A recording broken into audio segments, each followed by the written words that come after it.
Hi friends, welcome to my channel. నా channel ఆదరిస్తున్న మీ అందరికీ నా ధన్యవాదాలు. నా కంటెంట్ నచ్చినట్లయితే లైక్ చేయండి, షేర్ చేయండి.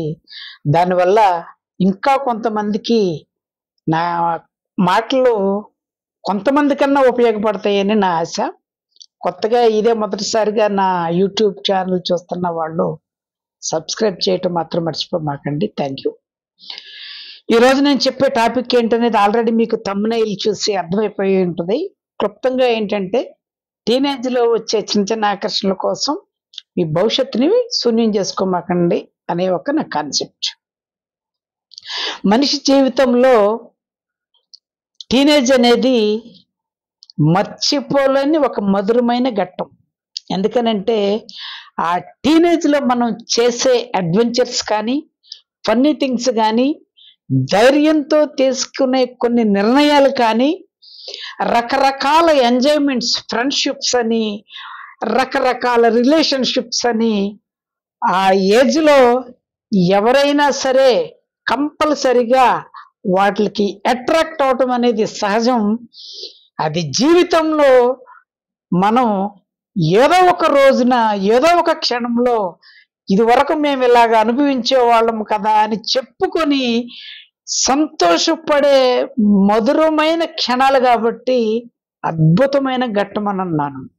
అయితే ఇదివరకటి రోజులకి ఇప్పటికి ఎంత జనరేషన్ గ్యాప్ వచ్చింది, దానివల్ల ఎంత నష్టం జరుగుతుందనే చెప్పే నా ఉద్దేశం. కాబట్టి ఇదివరకు పాత జనరేషన్లో టీనేజ్కి వచ్చిన వాళ్ళు, మగవాళ్ళు అయితే చక్కగా ఫుల్ హ్యాండ్ షర్ట్ వేసుకొని, టక్ చేసుకొని, టై పెట్టుకొని, ఎన్ని కర్లింగ్స్ ఉంటే గనక అంత టాప్గా ఉన్నట్టుగా ఫీల్ అయిపోయేవాళ్ళు. జుట్టుని చక్కగా చెరగకుండా హ్యాపీగా చూసుకుంటూ ఉండేవాళ్ళు. ఒక వెహికల్ ఉండేది, ఆ వెహికల్ కూడా ఒక 30-50 వేలు లోపే వచ్చేసేది. దాని మీద కుటుంబ సభ్యులందరూ వెళ్ళటానికి ఉపయోగపడేది. లేడీస్ విషయానికి వస్తే మస్ట్ అండ్ షుడ్గా లంగా ఓణి వేసుకొని వెళ్ళేవాళ్ళు ఎక్కువగా కనిపించేవాళ్ళు. కొంచెం రేర్గా చుడీదార్ అని, పంజాబీ డ్రెస్ అని, మిడ్డీస్ అని. డ్రెస్ హెయిర్ స్టైల్ విషయానికి వస్తే చక్కగా 2 జడలు కానీ, లేకపోతే సింగిల్గా ఒక జడ వేసుకొని అలంకరించుకునేట్టు ఆ రోజుల్లో అలా తయారయ్యి వాళ్ళ యొక్క రికగ్నేషన్ నలుగురికి కనపడాలి అని చెప్పి అలా అలంకరించుకునేవాళ్ళు. ఈ రోజులకు వస్తే డ్రెస్ విషయానికి వస్తే ఒక 5-6 వేలు పెట్టి మంచి జీన్ ప్యాంట్ కొంటున్నారు. కొన్న తర్వాత ఆ జీన్ ప్యాంట్ని తీసుకొని బట్టలు ఉతికే బండ దగ్గరికి కానీ, లేకపోతే చేపలతో బండ ఒకటి ఉంటుంది, అక్కడికి వెళ్ళి మోకాళ్ళ దగ్గర ఇంకా కింద వెనక సీటు భాగంలో దానికి వేసి రుద్ది, అంటే సార్లు రావాలి, చిరిగిపోవాలన్నమాట. అదొక స్టైలు. షర్ట్ అనేది ఒక కర్చీఫ్ కంటే కొంచెం పెద్దగా ఉంటుంది, అది ఇక్కడ వరకే ఉంటుంది. అది షర్ట్ అనాలో జాకెట్ అనాలో మనకు తెలియదు. అది వేసుకొని హెయిర్ స్టైల్ విషయానికి వస్తే జుట్టు మొత్తం చుట్టూతా ఏమీ ఉండదు, పైన చిన్న కొప్పులాగా ఉంటుంది. ఇటు పక్కన గుర్రానికి ఉండే సారల్లాగా 4-5 ఘాట్లు పెడుతున్నారు, లేదు ఒక పిలకేస్తున్నారు. లేడీస్ అయితే మగోళ్ళలాగా క్రాప్ వేయించుకుంటున్నారు. డ్రెస్ స్టైల్ విషయానికి లేడీస్కి చెప్పడానికి వస్తే, ఈ రోజుల్లో ఆడవాళ్ళు వేసే బట్టలు మగవాళ్ళు వేస్తున్నారు, మగవాళ్ళు వేసే బట్టలు ఆడవాళ్ళు వేస్తున్నారు. కాబట్టి ఆ డ్రెస్ డిజైనర్స్ కూడా ఇద్దరికి మ్యాచ్ అయ్యే మోడల్స్ దింపుతున్నారు. లేడీస్ జెంట్స్ కామన్గా వేసుకొని తిరుగుతున్నారు. At the same time vehicle విషయానికి వస్తే ఎదర చిన్న టైరు, వెనక ఇంతెత్తు టైర్ ఉంటుంది, ఇంతంత ప్లేట్లలాగా 2 సీట్లు ఉంటాయి. ఆ నడిపే ఆయన 3 అంతులు పడుకొని నడుపుతూ ఉంటాడు. వెనక పడుకున్నవాడు ఒక్క బార్లో పడుకున్నట్టు ఆడి మీద పడిపోతాడు. అది 3 లక్షలు 4 లక్షలు. అవి స్పోర్ట్స్ బైక్లు కొత్తగా అంటున్నారు. అవి వేసుకొని రోడ్డు మీద తాసుపాములాగా మెలుకులు తిరుక్కుంటూ రౌండ్లు వేసుకొని కట్ చేసుకుంటూ ఆడవాళ్ళ చుట్టూ వాళ్ళ చుట్టూ ఎంజాయ్ చేస్తూ ఉంటే ఎవరో ఒక అమ్మాయి ఈయన చూసి నవ్వచ్చు, లేదా ఒక అబ్బాయి ఈవిని చూసి నవ్వచ్చు, వేరే వాళ్ళని చూసి నన్నే నవ్విందేమో అని చెప్పి ఒక పెట్రోల్ బంకులో పెట్రోల్ అయిపోయేంత వరకు పెట్రోల్ కట్టించుకొని వాళ్ళ వెనక తిరగటం, ఆ లవ్ సక్సెస్ అవుద్దా లేదా అన్న విషయం చెప్తే పెద్ద వీడియో అయిపోద్ది కాబట్టి అది పక్కన పెట్టేద్దాం. Only I'm telling about recognition, యూత్లోకి వచ్చిన తర్వాత వాళ్ళ మెంటాలిటీ ఎలా ఉంటుందని. అయితే మీ అందరికి ఒక కోపం రావచ్చు, అంటే మారుతున్న రోజులతో పాటు జనరేషన్ మారుతా ఉంటే మాకిష్టం వచ్చినట్లు మేము ఉండటం తప్ప అని మీకు కోపం రావచ్చు. 100% నేను మీతో ఏకీభవిస్తున్నాను, తప్పు కాదు. మనిషి అన్న తర్వాత ఎదుట వాళ్ళకి ఇబ్బంది కలిగించినంత వరకు మన ఇష్టం వచ్చినట్లు మనం బతకాలి. ఎట్టి పరిస్థితుల్లో అందులో ఏ మాత్రం తప్పులేదు. అయితే ఇక్కడ ఆ స్టైల్ మెయింటైన్ చేయటానికి మీరు పెట్టే ఆలోచనలకు కానీ, స్పెండ్ చేసే టయానికి కానీ, ఖర్చు పెట్టే డబ్బులకు కానీ ఇచ్చే వాల్యూ, ఇంపార్టెన్స్ మీ భవిష్యత్తు కోసం రోజుకి ఒక్కసారైనా ఆలోచిస్తున్నారా లేదా అనేది ఒక్కసారి నా ప్రశ్న మీరు కూడా రీథింక్ చేసుకోండి. ఎందుకని నేను ఈ మాట అన్నానంటే, టీనేజ్లో మనం ఏదైతే చేస్తామో, ఎటువంటి ప్రవర్తనతో ఉంటామో అది భవిష్యత్తులో తప్పనిసరిగా దాని ఇంపాక్ట్ ఉంటుంది. ఎందుకనంటే ఇటువంటి వ్యవహారాలు చేసిన వాళ్ళు కూడా తప్పనిసరిగా ఏదో ఒక రోజు రియలైజ్ అవుతాడు, he will get a good job, లేకపోతే ఏదో ఒక బిజినెస్ లో సెట్ అవుతాడు. మరి ఇటువంటి వాటికే టైం స్పెండ్ చేసి నువ్వు ఎగ్జామ్ రాయటానికి ఏజ్ కూడా అయిపోయిన తర్వాత నువ్వు రియలైజ్ అయ్యి బాధపడే వాళ్ళ కోసం నేను చెప్తున్నాను, ఒక్కసారైనా నా జేబులో రూపాయి లేకుండా, నా తల్లిదండ్రులు ఎవరూ లేకుండా నేను నడి రోడ్డు మీద ఉంటే నా భవిష్యత్ ఏమిటి అని ఒక్కసారి గనక నువ్వు ఆలోచిస్తే కనుక లైఫ్ అంటే ఏంటో నీకు తెలిసొస్తుంది. తల్లిదండ్రులు ఉన్నారు కాబట్టి, వాళ్ళు బాధ్యత కాబట్టి, నిన్ను పుట్టించిన తర్వాత నిన్ను ఒక ప్రయోజకుడిగా చేసే వరకు వాళ్ళు ప్రోత్సహించటం వరకే వాళ్ళ పాత్ర. నిన్ను ప్రయోజకుడిగా చేసేసేయలేరు, నీ యొక్క మెంటాలిటీ మీద ఆధారపడి ఉంటుంది. ఇందులో పేరెంట్స్ బాగా పూర్గా ఉండి వాళ్ళు తినకో కష్టాలు పడి ఎట్టి పరిస్థితుల్లో మా అబ్బాయి కానీ మా అమ్మాయి కానీ మంచి ప్రయోజకుడిగా అవ్వాలి అని తెలిసిన తర్వాత, వాళ్ళు ప్రయోజకుడిగా అయిన తర్వాత వాళ్ళ ముఖంలో కనపడే సంతోషం కానీ గర్వం కానీ కాళ్ళు ఎగరేసుకొని తిరుగుతారు. అదే వాళ్ళు ఇచ్చిన డబ్బుల్ని మీరు వ్యసనాల కోసమే, వ్యసనాలంటే అనేకమైన వ్యసనాలు ఉన్నాయి. ఇది వరకు ఓన్లీ చిన్న చిన్న వ్యసనాలకి అలవాటు పడిపోయేవాళ్ళు ఇప్పుడు కొత్త వ్యసనాలకి, ఇందులో డబ్బు ఉన్నవాళ్ళు లేని వాళ్ళు అని నేను చెప్పడానికి కారణం ఏంటంటే, డబ్బున్న పేరెంట్స్ ఆల్రెడీ చాలా తెలివిగల వాళ్ళు, నా కొడుకు కష్టపడకూడదు లేదా నా కూతురు కష్టపడకూడదు అని చెప్పి ముందుగానే వాళ్ళకు కూడా సరిపడా అంత ఆస్తులు సంపాదించి పెడతంటే, ఆ ఆస్తులు తినటానికి కూడా సహకరించని అనారోగ్యం తెప్పించే వ్యసనాలు. ఇది వరకు సిగరెట్ మందు కాలుస్తూ, అమ్మో వాడు సిగరెట్ కాలుస్తున్నాడంటే మందు తాగుతున్నాడంటే అనేవాళ్ళు. ఈరోజు గంజాయి అంటున్నారు, brown sugar, red sugar, black sugar, different sugar పేర్లు వచ్చేసినాయి. అవి తీసుకొని అది టీనేజ్ దాటేలోపు ఇది వరకు సిగరెట్ పెట్టెల మీద పురుబొమ్మ వేసేవాళ్ళు. అంటే నువ్వు అది కాలిస్తేలా తయారైపోతావు అబ్బాయి అని చెప్పటం అనమాట.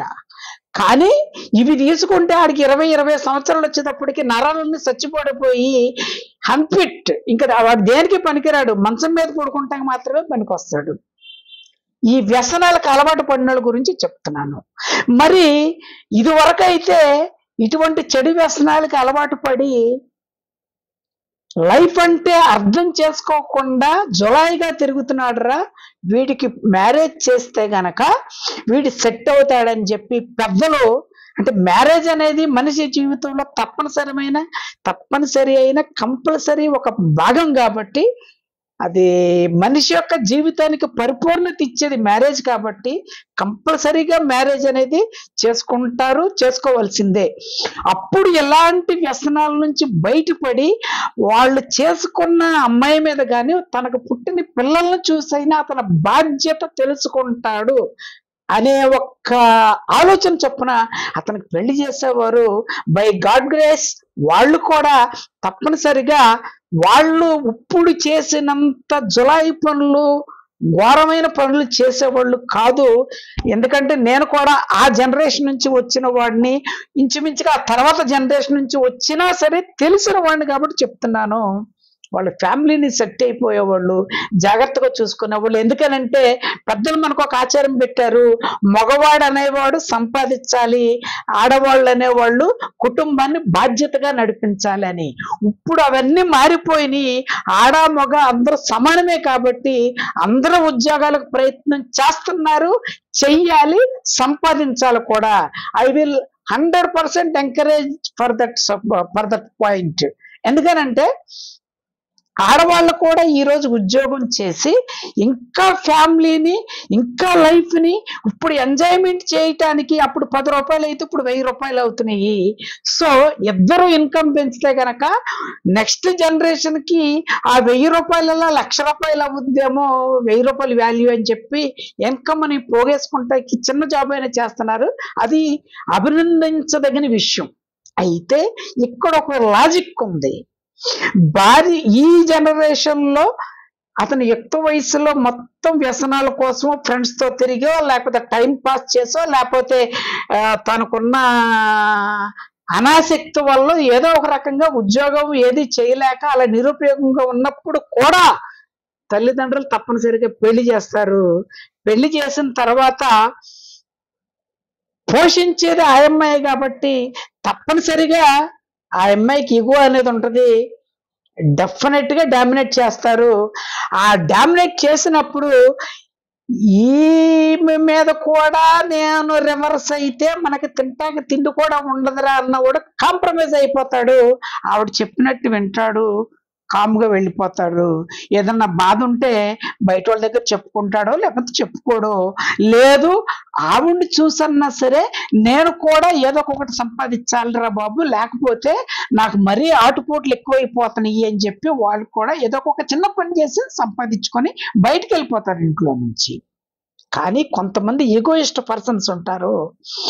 ఆ అమ్మాయి సంపాదిస్తున్నా సరే నన్ను ఇలాగ డామినేట్ చేస్తుందా అని వచ్చినప్పుడు కూడా వాడి టీనేజ్ లో కష్టపడకుండా నా వల్లే నా లైఫ్ నాశనం చేసుకున్నాను అన్న పాయింట్ దగ్గర రియలైజ్ అవ్వకుండా వాడికంటే ఎక్కువ లేకపోతే ఆమె కంటే ఎక్కువ జులాయిగా తిరిగి, దేవుడు ఎప్పుడు ఎవరికి అవకాశం ఇస్తారో చెప్పలేరు.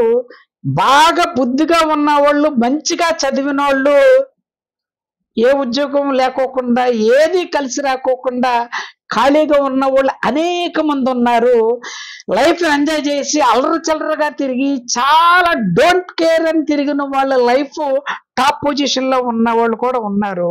అటువంటి సిచ్యువేషన్ లో ఉన్న వాళ్ళు కాకుండా ఓన్లీ భార్య మాత్రమే సంపాదించి భర్త ఇంటి దగ్గర ఉన్నవాడు అప్పుడు ఆవిడ ఏమని సాకు చెప్తాడంటే, సాకులు ఎతుకుతాడంటే అతను తెలిసిన వాళ్ళ దగ్గర, అరే నాకంటే ఆడు ఘోరంగా తిరిగేవాడురా, ఎంతమంది అమ్మాయిలు ఏడిపించేవాడురా, ఎంతమందితో తన్నులు తినేవాడురా, కానీ నేను అలాంటి పనులు ఏమీ చేయలేదురా, వాడు లైఫ్ చూడరా ఎంత బ్రహ్మాండంగా ఉందా అని సాకులు ఎత్తుక్కుంటూ ఉంటాడు. ఈ సాకులు ఎత్తుక్కుంటూ ఉంటేనే నీ యొక్క లైఫ్ స్పాన్ తగ్గించేస్తా ఉంటది, నీ యొక్క జీవితంలో సంతోషాన్ని తగ్గించేస్తా ఉంటది.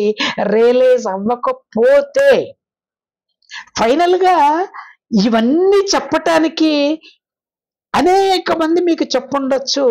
కానీ టీనేజ్లోకి వచ్చిన తర్వాత మన మైండ్లో రసాయన చర్యల వల్ల అనేకమైన హార్మోన్స్ రిలీజ్ అయ్యి నేను చెప్పినట్లు విని అలాగే నేను చెప్పి తలకాయ ఊపినట్టుగా అమ్మాయిని కానీ అబ్బాయిని కానీ ఉండనివ్వవు. ఏదో ఒక రకంగా ఆ తర్వాత చదువుదాంలే, రేపు చూడొచ్చు, ఈరోజు అది ఎంజాయ్ చేద్దాం, లేకపోతే ఇది ఎంజాయ్ చేద్దాం అని చెప్పి ఎంజాయ్ చేద్దామని చెప్పి చెడగొడతాకే చూస్తూ ఉన్నాయి. మరి ఆ చెడగొడతా ఉన్నప్పుడు ఉన్నా సరే మరి అనేక మంది ఈ రోజుల్లో ఐఏఎస్లు ఎందుకు అవుతున్నారు, ఐపీఎస్లు ఎందుకు అవుతున్నారు, టాప్ మోస్ట్ బిజినెస్ మెన్లు ఎందుకు అవుతున్నారు, లేకపోతే గవర్నమెంట్ జాబ్ సంపాదించుకున్న వాళ్ళు లేదా ప్రైవేట్ సెక్టర్లో టాప్ లెవెల్లో ఎందుకు ఉంటున్నారు? అటు వాళ్ళు మగవాళ్ళు కాదా లేదా ఆడవాళ్ళు కాదా? వాళ్ళకి ఎంజాయ్ చేయటం రాదా? చేశారు. కానీ అనుక్షణం ఈ యంగ్ జనరేషన్ టీనేజ్ అనేది తాత్కాలికమే. ఈ టీనేజ్ లో మనం జాగ్రత్త పడకపోతే మన లైఫ్ అంతా అధోగతి అయిపోద్దని వాళ్ళు రియలైజ్ అయిన వాళ్ళు ఎటువంటి థ్రిల్లింగ్ కల్పించే ఇన్సిడెంట్ కనపడినా డోంట్ కేర్ అని వాటిని పక్కన పెట్టి, లేదు చిన్న చిన్న ఎంజాయ్మెంట్లకు మాత్రమే ఆ టీనేజ్ను ఉపయోగించుకొని సక్సెస్ అయిన వాళ్ళే ఇప్పుడు నేను ఇందాక చెప్పిన పెద్ద పెద్ద ఆఫీసర్స్ లెవెల్లో ఉన్నవాళ్ళు. చివరికి ఈ టీనేజ్ లో మీరు దెబ్బతిని బయటపడిపోయే ఏటు కాని పరిస్థితుల్లో ఉన్నా అప్పుడు నీ ఫ్రెండ్స్ ఎంజాయ్ చేసిన వాళ్ళు నువ్వు కనపడినా నువ్వు సెటిల్ అవ్వలేదంటే నువ్వెవడో తెలియనట్టు వెళ్ళిపోతారు. ఎందుకనంటే వాడి దగ్గర నువ్వు ఎక్కడ డబ్బులు అడుగుతావోనని. ఇది వరకైతే హ్యాపీగా సిగరెట్ కాల్స్తేనే లంగ్స్ వ్యాధి వస్తుందని చెప్తే 50-50 మామ ఇదిగో సగం కాల్చరా అని చెప్పి వీడు సగం ఇచ్చి ఆడుకున్న టీవీయో లేకపోతే లేని టీవీయో కొత్త కొత్త జబ్బులు అందించుకునేంత రిలేషన్షిప్, ఒకే మంచం ఒకే కంచం అని పెద్దలు ఉన్నారు చూసారా, ఇటువంటి అంత ఎంజాయ్ చేసిన వాళ్ళు వాడికంటూ ఒక లైఫ్కి వచ్చిన తర్వాత లేదా ఆవిడకంటూ ఒక లైఫ్ సెటిల్మెంట్ వచ్చిన తర్వాత సెటిల్ అవ్వని వాళ్ళని చులకనగానే చూస్తారు. కానీ చులకనగా చూడండి ఎవరో తెలుసా? నిన్ను కన్న నీ తల్లిదండ్రులు. ఎందుకనంటే నిన్ను అనుక్షణం నువ్వు పెద్దవాడైనా నీకు పిల్లలు పుట్టినా ఆ పిల్లలను కూడా నువ్వు ఉద్యోగాలకు వెళ్తే నీ తల్లిదండ్రులు పెంచి వాళ్ళని పెద్దలు చేసిన అమ్మమ్మ నాన్నమ్మలు కానీ లేకపోతే తాతయ్యలు కానీ అనేక మంది ఉన్నారు. మా ఇంటి చుట్టే అనేక మంది ఉన్నారు. వాళ్ళు బ్యాంక్ ఎంప్లాయీస్ ఉన్నారు, పెద్ద పెద్ద జాబులకి వెళ్తా ఉంటే ఆ పిల్లలు వీళ్ళ దగ్గరే ఉండటం అనేది నేను చూశాను. అటువంటిది తల్లిదండ్రులు ప్రేమ ఎలాగుంటుందంటే నువ్వు ఎటువంటి పరిస్థితిలో ఉన్నా సరే నీ మీద మాట మాత్రం పడినవరు. ఫర్ ఎగ్జాంపుల్, మీరు కోడిని పిల్లలు పెట్టినప్పుడు ఒక్కసారి దాని దగ్గరికి వెళ్ళి చూడండి, మీద పడి రెక్కేస్తుంది. ఎందుకనంటే ఆ పిల్లల్ని మీరేమన్నా చేస్తారేమోనని. కుక్క పిల్లలు పెట్టినప్పుడు ఒక్కసారి ఆ కుక్కన్న వీధిలోకి వెళ్ళండి, మీద పడి పీకేస్తుంది. అందరూ ఇంచుమించుగా అసహించుకొని, అంటే ఎప్పుడు బురదలో ఉంటుందని అసహించుకొని పంది ఉంది చూసారా, దానికి పిల్లలు పుట్టినప్పుడు ఆ ఏరియాలోకి వెళ్తే మనిషి మీద పడి చంపేసిన సంఘటనలు నేను చూశాను, నేను చిన్నప్పుడు చదువుకుంటున్నప్పుడు. మరి వాటికి మనిషికున్నంత జ్ఞానం లేదంటారు, మనిషికున్నంత ఆలోచన శక్తి లేదంటారు. మరి ప్రేమాభిమానాలు జంతువులకైనా మానవులకైనా ఒకటే కదా. మరి వాటికి అంత ఉన్నప్పుడు నీ కోసం సర్వం త్యాగం చేసి నవమాసాలు మోసి ఎన్నో కష్టాలు పడి నీ కోసం తిందామనుకున్న రుచులను కూడా ఆపేసి నీకెక్కడ ఇబ్బంది కలుగుద్దు అని చెప్పి ఆ 9 నెలలు మోసిన తల్లి, ఆ తల్లికి బిడ్డకి ఏమీ అవ్వకూడదని అపురూపంగా చూసుకునే ఆ తండ్రి బాధ్యతలు నిన్ను పెంచిన తర్వాత కాదు కదా, నీ పిల్లలు కూడా నిన్ను ఎలా ప్రేమించారు అలాగే ప్రేమిస్తారు. అందుకనే తల్లిదండ్రులు దైవంతో సమానం అంటున్నారు. వాళ్ళు ఎప్పటికైనా నీతోడే ఉంటారు. అప్పటికైనా నిన్ను బాగు చేస్తానికి తప్పనిసరిగా వాళ్ళు ప్రయత్నం చేస్తారు. కానీ నువ్వు వాళ్ళ ప్రయత్నానికి అందుకునే చదువన్నా ఉండాలి, కనీసం ఏదైనా స్కిల్ అన్నా ఉండాలి. అవేమీ లేకపోతే పాపం వాళ్ళు కూడా ఏం చేస్తారు? ఒక్కసారి ఆలోచించండి. మీకు సపోర్ట్ అవడానికి తల్లిదండ్రులు ఎప్పుడు ఉంటారు. ఇంకా వేరే వాళ్ళు అసలు ఎవరిని నమ్మొద్దు. తల్లిదండ్రులే ఫైనల్ మనకి. అలా అని చెప్పి తల్లిదండ్రులు ఒకవేళ మనిషి ఎప్పుడు ఉంటాడో ఎప్పుడు వెళ్ళిపోతాడో చెప్పలేము. సడన్ గా వాళ్ళు వెళ్ళిపోతే వాళ్ళే సెటిల్ అవ్వలేని పరిస్థితుల్లో మనం ఉన్నప్పుడు, పిల్లలు ఉన్నప్పుడు వాళ్ళకి ఏదైనా అయిపోతే వాట్ ఈజ్ అవర్ సిచ్యువేషన్ అన్న ఆలోచన రావాలి. అనుక్షణం మీరు ఎంజాయ్ చేయండి, మీరు ఏదన్నా చేయండి, బట్ రోజుకు ఒక్కసారన్నా నా భవిష్యత్తు గురించి నేనేమవ్వాలనుకుంటున్నాను, నా లైఫ్ గోల్ ఏంటి, నేను బ్రతకటానికి, నేను తినటానికి ఏ పని చేయగలను, నా దగ్గర ఏం స్కిల్స్ ఉన్నాయి అనేవి నిరంతరం రోజుకు ఒక్కసారైనా 2 సార్లైనా ఆలోచిస్తా ఉంటే మీ లైఫ్ లో వ్యసనాల యొక్క సంఖ్య తగ్గిపోద్ది, మీ హెల్త్ కూడా బాగా పెరుగుద్ది. ఓన్లీ ఆరోగ్యకరమైన ఎంజాయ్మెంట్స్ మాత్రమే ఉంటాయి. ఆ ఆరోగ్యకరమైన ఎంజాయ్మెంట్స్ మాత్రమే జీవితాంతం గుర్తుకుంటాయి. నువ్వు డ్రగ్స్ లో ఎడిక్ట్ అయిపోయి ఎవరినో చంపేసో, ఎవరినో రేప్ చేసో, పోలీస్ స్టేషన్కి వెళ్ళిపోయిన ఈ మధుర సంఘటనలు కాదు గుర్తుంచుకోవడానికి. అటువంటి స్థితిలోకి వెళ్లకుండా ఉండాలంటే నీ మీద నీకు నమ్మకం ఉండాలి. నా బతుకు నేను బతకాలి, నా తల్లిదండ్రులు సంపాదించినా సరే నాకంటూ నేను సంపాదించి, వాళ్ళ సంపాదించింది ఎవరైనా కటిక దరిద్రం అనుభవిస్తున్న వాళ్ళకి సేవ చేయండి. అంతకు మించిన జన్మ మరొకటంటూ ఉండదు. అయితే ఇవన్నీ చెప్పిన తర్వాత కూడా రొటీన్ గా ఏదో టైం పాస్ కి ఒక వీడియో చెప్పారని అనుకుంటే, ఒక 5-6 సంవత్సరాలు ఎంజాయ్మెంటే మాకు ముఖ్యం, తర్వాత లైఫ్ అంతా మాకు కష్టాలు అనిపించటమే ఇష్టమని అనుకుంటారు. లేదు, ఒక 5-6 సంవత్సరాలు చిన్న చిన్న ఎంజాయ్మెంట్లు చేసి తర్వాత బతుకంతా నిరంతరం నా కుటుంబ సభ్యులతో కానీ మిగతా వాళ్ళతో కానీ హ్యాపీగా బతకాలని అనుకుంటారు. ఆ నిర్ణయం మాత్రం నాలో లేదు, మీలోనే ఉంది. పెద్దవాళ్ళుగా మేము అనేక రకాలైన అనుభవాలు గడించి ఉన్నాం. అంటే నేనే చేశానా అని మీరు నాకు కౌంటర్ వేయచ్చు, చూసినవి కూడా చెప్పొచ్చు. అనేకమైనవి చూశాను కాబట్టి ఇవన్నీ మీకు ఎగ్జాంపుల్ గా చెప్పాను. బట్ ఇట్ ఈస్ ట్రూ, ఇవేమి ఎక్కడ ఫేక్ కాదు. కావాలంటే మీ తల్లిదండ్రులతో మాట్లాడటం కూడా చాలా తక్కువ కాబట్టి ఈ రోజు నుంచి తల్లిదండ్రులతో ఒక అరగంట కానీ గంట కానీ స్పెండ్ చేసి మీ చిన్నప్పుడు ఎలా ఉండేది లైఫ్, చిన్నప్పుడు మీ యంగ్ స్టేజ్ లో ఉన్నప్పుడు మీరు ఎలాగ ఉండేవాళ్ళు డాడీ లేదా అమ్మ అని చెప్పి అడుగు చూడండి. వాళ్ళు చెప్పే కథలే మీ జీవితానికి ఒక సరైన బాట వేస్తాయని నేను ప్రగాఢమైన విశ్వాసంతో చెప్తున్నాను. Thank you.